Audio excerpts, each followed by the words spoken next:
In front of me is Realme GT 60, and today I would like to show you how you can operate vibration settings. All you need to do is access settings, to scroll down a tiny bit and tap on sounds and vibration. Then click on this switcher next to vibrate on ring to enable or disable incoming calls vibrations.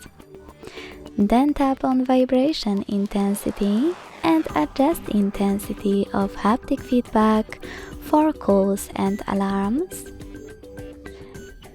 and also messages and notifications thanks to those two sliders. If you wish to discard those changes, hit cancel at the top left corner of the pop-up, or to save them, click on this gray area of your screen.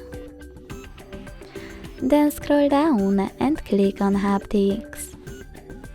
Lastly, use this switcher next to system haptics to turn on or off haptic feedback for touches, swipes, and more. If you decided to enable it, you can adjust intensity thanks to this slider. Thanks so much for watching. If you enjoyed this video, leave a like, comment and subscribe. Bye!